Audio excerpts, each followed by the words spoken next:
Welcome to a new video and welcome to the channel. If you've not subscribed, please subscribe, and hope you enjoy the videos that I put on here. They're all pretty much rough and ready. Just stick them on and I'll see what I think of the product I'm reviewing. Right, I'm here at Swift at Hull, and look at some of their holiday homes that are produced in 2025. It's a very warm day, it's August, so you won't be able to see these till September, which you'll get the viewing. This is the Royan, and it is basically a entry-level range of models, basically to entice the first-time buyer into the holiday home market. Now, I was just talking to one of the marketing ladies, and we were talking about the costs and all this sort of thing. And I said to her, look, you know, people I think want to buy new, but they can't afford to, but they'd be prepared to pay a lower price and probably have a lower spec, and maybe just add a few bits and pieces as they went along, in effect. So they said, well, what they decided to do was they decided to sort of concentrate a bit more on the entry-level range, and here we are. And I think it's a 35 by 12 two-bedroom, and yes, when you walk in you can tell it is entry-level, but you talk about 25k, something like that. Obviously that alters when it goes on the park, as we know. Park owners do put a fair chunk of money on there depending on what they're doing and where they're siting your holiday home. So this range was coming down the production line when I came in mid to late April, and the first ones haven't really been produced, so I've waited a month or two, and these are really sort of late 24, early 2025 models. So let's see what it really is like. Is it worth paying out the 25k for a brand new entry level, or would you pay that for a good sort of few-year-old second-hand, probably more market holiday home? Well, let's have a look around and let's see, and I'll see what I think, because I've been looking at holiday homes for many years, and I remember the basic entry-level model homes of years ago were that, very basic. Anyway, let's get on with the show.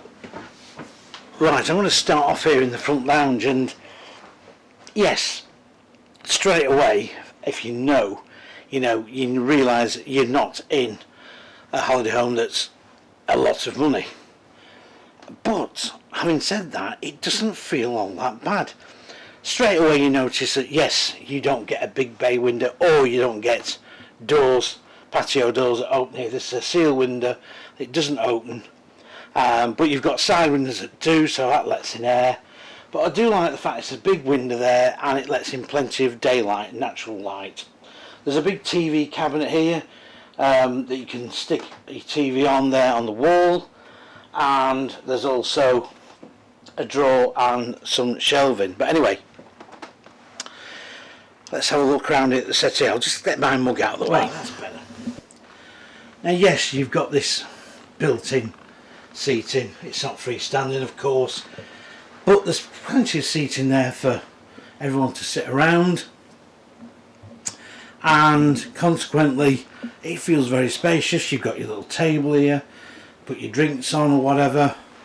You've got two stools here, and also you've got the bench that I was sat on before and I've not put back because I'm very untidy. Stick that back. Now, of course, you've got, obviously directly from here, you've got the dining table, and I must admit it's a good sized dining table too. You've got bench seats, which some people may find not overly comfortable from individual chairs, but to be quite honest, you're not going to be sat there forever, are you? So, you know, once you've had your meal, you'll probably move over into the lounge area. But LED lighting is placed above, and you've got, I don't think you've got an opening window on this side. I'll have to check that actually. It looks like it's a sealed unit. It would have been nice to have had an opening window there, but anyway, not to worry. Let's go and have a look at the kitchen area. Now, it's when you get to this kitchen area, it's, you know, you realise there's not a terrific amount of work surface as you'd find in some of the more expensive models. But having said that, there's still plenty enough here to use. You've got a decent little stainless steel sink here, and also you've got some cupboard storage above, which is fine. Good solid shelves in there, and you even have a little extractor fan there above your 4-burner hob and oven and grill, and you've got decent storage cupboards there too. Oh, I'm going to try my finger. There you go. And some shelving that you put there, you can put the plates on there. Now, the microwave isn't standard, but it's a place where you can stick the microwave if you get one, and most people will. You can get them cheap from your local supermarket. Stick that in. But the kitchen, although it's not overly, what can we say, it's not overly sized, but it's still got a decent amount of storage and cupboard storage in there. And I say the work surface isn't bad at all. And when we consider the price of the van, then it presents pretty good value for money. You've got an opening window here, so plenty of, you can get the air coming through, and on the whole it's not bad at all. And you can walk straight into the lounge, of course, because it's very, very open plan. Right, let's go and have a quick look at the bedrooms. Oh, I forgot to mention, there is a fridge freezer, and it's built, it's put in like that, it's not disguised behind cupboards or anything. It's a Beko, which that'd be okay. Not one of the best brands, but we are talking 25k roundabouts. Let's go through into the back. Right, I'm in this back bedroom, and to be quite honest, it's not bad. You've got some storage above there, some shelves, little side window here, of course, and that opens, obviously. Little unit here, to a little dresser unit. One of those stools in the back there can go here. You can use that to look at the mirrors, a plug socket there, and you've got two little cabinets either side of the main bed. The mattress isn't the most thickest one, but again, you know, we are talking entry level here, and you do get a nice sort of bit of a wood grain there as well. I mean, in the old days of entry level holiday homes, they did feel very entry level. Now, we've got decent wardrobes. There we go. Look at that. Plenty of space in there.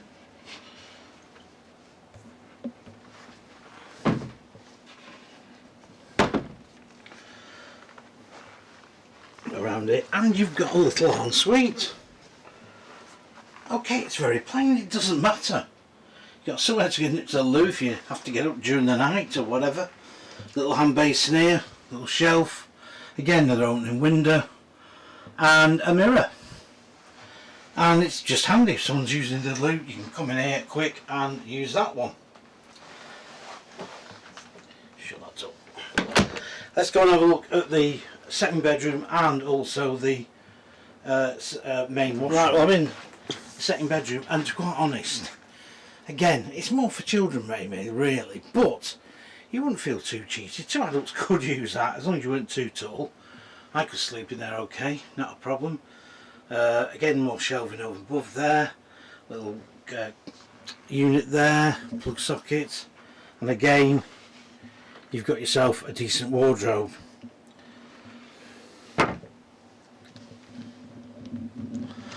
I think this is looking pretty good actually. I mean, a lot of these will be sold as high fleets, no doubt, and so it's got to be made to, you know, stand the rigours of people giving these a pasting. So build quality is pretty good. In fact, I'd say pretty good is very good. It's typical to Swift standards. Anyway, let's have a look at our main washroom. Well, again, it's pretty plain and simple, but does it matter? It's practical, decent hand basin there, of course, mirror above, and a little radiator in here, and you've got a decent enough shower. It's simple, it's plain, but it's all it does its job. You get changed here no problem as well, it's big enough. Yeah, I think for the money, I think you've got to really start thinking, you know, is this all you need? Right, let's have a summary.